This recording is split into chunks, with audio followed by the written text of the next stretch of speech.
আজকে আপনাদেরকে এমন একটা বিষয় নিয়ে আলোচনা করব, সেটা হচ্ছে প্রত্যেকটি পুরুষেরই রান্নাবান্না কিছুটা শেখা দরকার।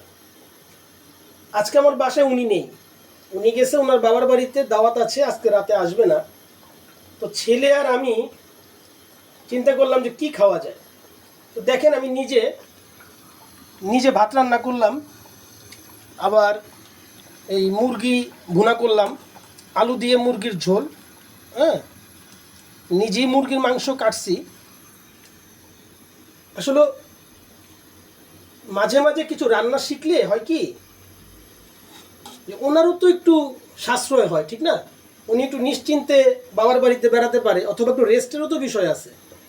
তাছাড়া ওটাও যদি না বলি, নিজেরও তো কিছু যোগ্যতার প্রয়োজন আছে।